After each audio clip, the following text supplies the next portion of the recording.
Hello and welcome back down our journey of Taiwanese exception with Kavalan Distillery. We are on to the one that really did make history at the beginning of Kavalan's ascendancy.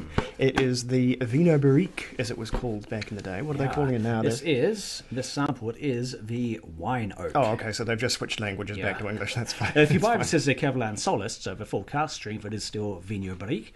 You can buy it as the wine oak in the 43% ABV full-size bottling, or this wee fellow which sits in between. Yes, these ones are weird. As some of you have pointed out, and as I've discovered trying to do some very ill-fated research on these on the internet, these are a bit aberrative, these samples that we've gotten, because they're only ever bottled as samples. They don't exist as full bottles anywhere, which is quite weird. Because the standard range versions, as Dave said, are 46%. And 43. 43, of course. And look a wee bit different, whereas the Solist are batched cask strength versions. These ones, as far as I've been able to discern, are Solist examples that have been watered back to a standard strength, being 54% across the board here to make them a bit more typical. And so we will be, as best we can, comparing these to the Solist versions. If we know it has been matured in a shaved, toasted, recharred, or STR, American oak, wine barrel. Something. So that could be really the barrel being truly American be oak anything. rather than the wine being American, as far as best we can tell. Anyway, that is an astonishing colour. It is. That is pretty. That's pretty like naughty whiskey in there. That's pretty yeah. naughty pour too. What have I done? Never mind. Goodness, yeah. So this is. We're going to be looking for. Probably sherry matured, but then a little bit more on top of that, because this is full-on wine wood here, and the treatment it's gotten, we'll be looking for some pretty mega oak treatment coming through. Interesting American wine barrels. That's a heck of a lot of colour coming through from American white oak, more than you'd usually see. So maybe there was quite a bit of the old wine still soaked into there. Yeah, there could be rich Spanish red or something. So we could be looking at quite a wine sort of influenced one going on here. It's absolutely coming through on the nose. It's putting me in mind of some wine cask matured Scotch whisky I've had. I think it was a Glenallachie from a Rioja Tinto barrel, or a Longrow Red, which used a New Zealand Pinot Noir cask for its finish. Yeah, there are some similar characters here, and it's big. Not as I expected at 54% that the alcohol would be stinging my sinuses, but no, it's gentle. It's pretty mellow. Goodness me, look at those bubbles still hanging around. That shows really good promise for the really viscous whiskey there. So ticks in all the right boxes to start with. There's a real char on here, though. The re-char they must have done on these casks must have been pretty serious, because there's a big old smoky char there, and otherwise it's really pretty porty and very brandy-y as well. Was there not a self-stated brandy cask one in there, which we haven't gotten to yet, but will? I'd say this could come out of brandy influenced cask, because there's a real cognac kind of note coming through. It's very interesting. Right, full strength. Before the dog gets up to any dog terrorism, which I'm watching. Scotia. Oh, that's hot. That is. Dang. That does have a catch to it, doesn't it? That is, for a non-peated whiskey, that has got some smoke to it. I assume that's the cask influence, but it's a huge burst of cherries and blueberries, plums, sort of quintessentially red wine or tawny port characters.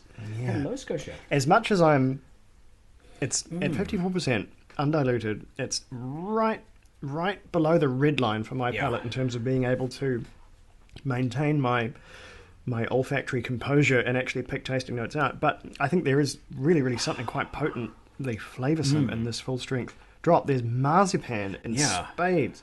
It's a lovely, fruity, spicy, sort of rich, like almost incense, like sandalwood smokiness there.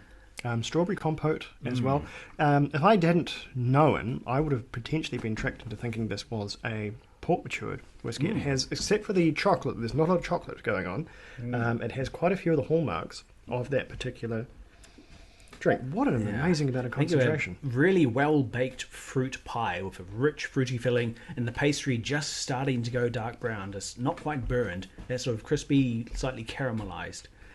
It's really quite delicious, and that's at full strength as well. Yeah, this is definitely going to... Well, it doesn't require water. No. It probably should have some water. For sensible drinking, it should probably have some water. And I'll bet it's probably thirsty too. I think that can probably take a wee bit on. Oh, just make sure the Scotch doesn't headbutt me in the elbow and cause a water mishap.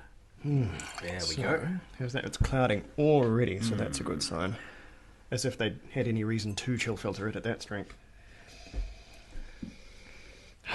So creamy and nut, and there is a little bit of chocolate showing through. Oh yeah, there's chocolate, custard.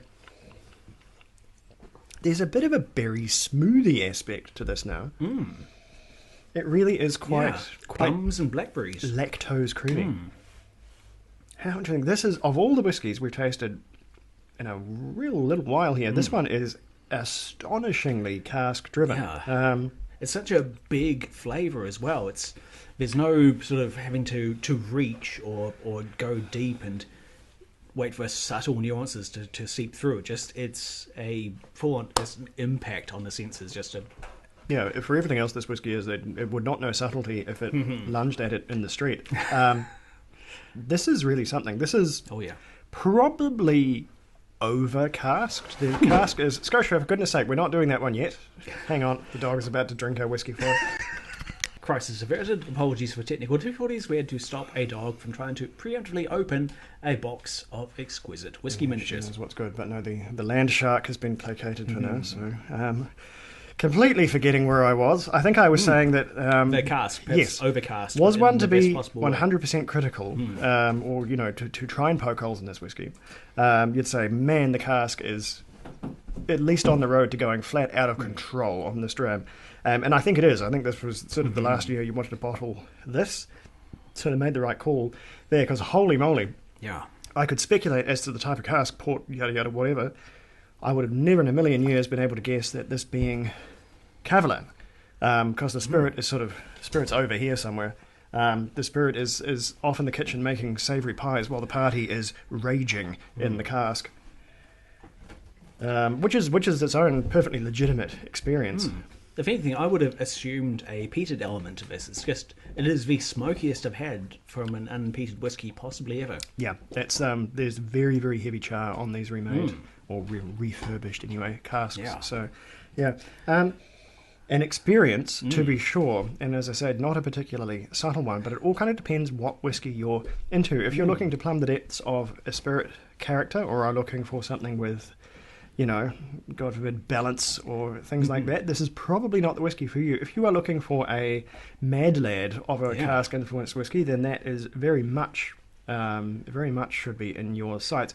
I can see, this is of course a completely different batch, I can see why this turned heads when it first came out, because as someone who judges beer professionally, which is not the same as judging whiskey, it is similar in terms of the pathway to getting awards, and the very first thing you have to do is get noticed. Yes. Being exceptional in every other way, there's still a big gamble because it's so easy to get lost in the noise. You don't have to be the best beer at the expo, but you do have to be... You have to stand out. You do have to stand a foot above everybody else so that you get the consideration required. And sometimes it's this consideration that does it.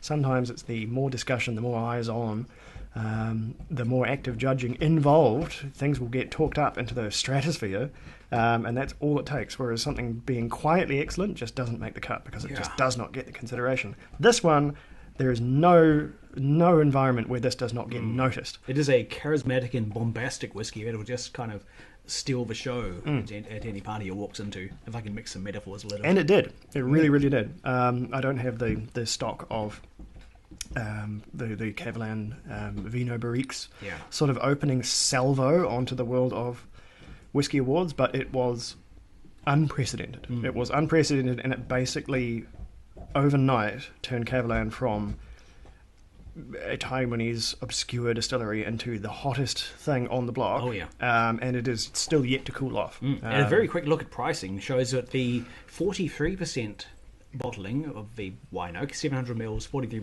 ABV, goes for around $180 US a bottle. And for the solist version, the Vino Barrique, at about 58% is in the realm of $300 US. I don't know about that. Astonishing prices. I don't know about that pricing, but I think looking at what I paid for this sample set, this is probably the best value for it money probably way is. to This enjoy is probably Kavalan. the ideal way to drink it. But yeah, I'm a little bit doubtful about those prices. But I mean, if the whiskey's moving, then heck, what are they going to do? Undersell It's it? a free market for you. But yeah, that scores Yes. for this one. I'm not sure it's going to get Whiskey of the World like its forebearer, but it is a pretty damned good one. Yeah. It's an 88 from me. What do you think? I'm going a little higher. Obviously, I like a good bit of spectacle and a whiskey that makes its presence felt. This is 90 points for me. It is big in every sense. It does not hold back. It brings its particular cask to the table and just makes you enjoy it. Yeah, it is pretty strong It serves stuff. up, and you have no choice but to just revel in its opulence. Yeah, strong stuff in every form of the word.